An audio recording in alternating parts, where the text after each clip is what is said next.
శ్రీకృష్ణ దేవరాయల తర్వాత సింహాసనం కోసం అంతర్గత కలహాలు ఉవ్వెత్తున ఎగసిపడుతున్న కాలంలో ధైర్యంగా ముందుకొచ్చిన యువరాజు ఎవరు? గజపతుల శక్తిని ఎలా ఎదుర్కొన్నారు? కర్ణాటక సంగీతానికి మార్గదర్శి పురంధరదాసును ఆదరించిన ఆ రాజు గురించిన అనగనగాలోని నేటి కథనమే శ్రీకృష్ణ దేవరాయల మార్గంలోనే తమ్ముడి పయనం, తిరుపతిలో పట్టాభిషేకం చేసుకున్న అచ్యుత దేవరాయలు.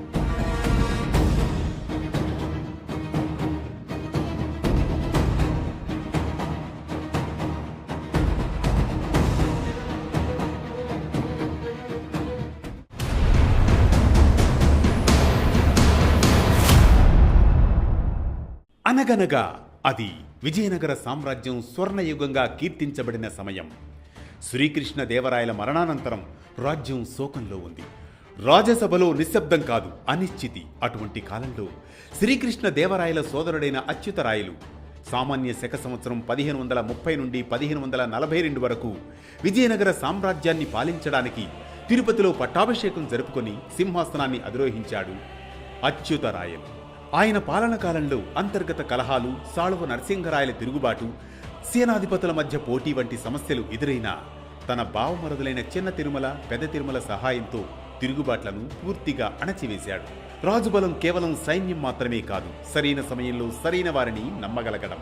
అచ్యుతరాయలు సామాన్య శక సంవత్సరం 1529 నుంచి 1542 వరకు పాలన సాగించారు. మహావీరుడిగా, మహారాజుగా కీర్తిగాంచిన శ్రీకృష్ణ దేవరాయల సోదరుడిగా సింహాసనాన్ని అధిష్ఠించిన అచ్యుత దేవరాయల ముందు ఉన్న మార్గం సులభమైంది కాదు. సామ్రాజ్యం విస్తృతంగా ఉన్న అంతర్గత కలహాలు రాజ్యాన్ని కుదిపివేశాయి. నాయకులు, సామంతులు, రాజ్యసభలోని శక్తి కేంద్రాలు తమ ఆధిపత్యం కోసం పోటీ పడసాగాయి. అటువంటి క్లిష్ట పరిస్థితుల్లో రాజ్యాన్ని నిలబెట్టడం అచ్యుత దేవరాయలకు పెద్ద సవాల్. ఆయుధ బలం కంటే రాజనీతితో సమస్యలను పరిష్కరించేందుకు ఆయన ప్రయత్నించారు. అచ్యుత దేవరాయల పాలనలో తరచూ కుట్రలు చోటు చేసుకున్నాయి. కొందరు సామంతులు తిరుగుబాటుకు ప్రయత్నించగా, మరికొందరు రాజ కుటుంబాన్ని బలహీనపరచాలని చూశారు. అయినప్పటికీ అచ్యుత దేవరాయలు ధైర్యంగా నిలబడి రాజ్యాన్ని కాపాడాడు. సోదరుడి నీడలో ఉన్న పాలకుడిగా చరిత్ర అతన్ని గుర్తించిన ఆ కాలంలో సామ్రాజ్యం చెదిరిపోకుండా నిలబెట్టిన ఘనత అతనికే దక్కుతుంది. విదేశీ సంబంధాల విషయంలో ఆయన ప్రగతిశీలుడే. ముఖ్యంగా పోర్చుగీస్తో కొనసాగించిన సంబంధాలు విజయనగరానికి వాణిజ్యపరంగా ఉపయోగపడ్డాయి. అశ్వాల వ్యాపారం, ఆయుధాల సరఫరా వంటి విషయాల్లో పోర్చుగీసు సహకారం రాజ్యానికి మేలు చేసింది. ఈ విదేశీ సంబంధాలు విజయనగర ఆర్థిక వ్యవస్థను నిలబెట్టడంలో సహాయపడ్డాయి. అచ్యుత దేవరాయలు సాహిత్యానికి, కళలకు కూడా ప్రోత్సాహకుడు. అయినప్పటికీ ఆయన పాలనంతా ఎప్పుడూ ప్రశాంతంగా సాగలేదు. తిరుగుబాట్లు, అంతర్గత శత్రుత్వాలు ఆయనను నిరంతరం వెంటాడాయి.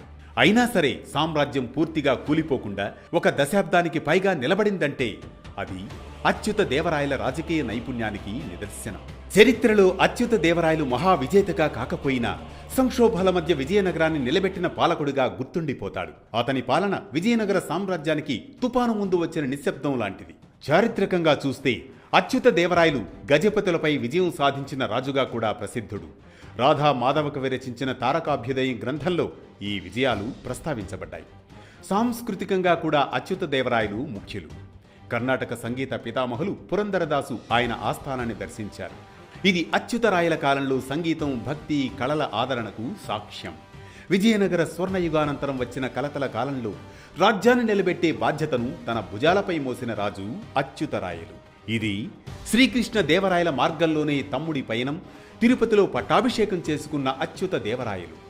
ఈ కథనం మనకిచ్చే సామాజిక సందేశం ఒక్కటే: నాయకత్వం అంటే కేవలం శక్తిని ప్రదర్శించడం కాదు, సంక్షోభ సమయంలో ధైర్యం, స్థైర్యంతో నిలబడమేనని. తిరుగుబాట్లను అణచడంలో ధైర్యం, శత్రువులను ఎదుర్కోవడంలో వ్యూహం, సంస్కృతిని ఆదరించడంలో సున్నితత్వం, ఇవన్నీ కలిసినప్పుడే ఒక రాజు సంపూర్ణుడవుతాడని. అనగనగా కథా సందేశాలు చరిత్ర మాత్రమే కాదు, భవిష్యత్తు తరానికి దారి చూపే దీపాలు అని. ప్రతినిత్యం ఓ పురాణ కథనం, సూటిగా, స్ఫూర్తిమంతంగా, సామాజిక సందేశంగా, ధర్మం చెప్పే కథల సవ్వడి, జ్ఞానం చెలవేగే కథన ఒరవడి. అనగనగా అంటూ మళ్లీ రేపు పలకరిస్తుంది ఆరుబయట వెన్నెల్లో జోకొట్టే కథల్లా వేటూరు న్యూస్.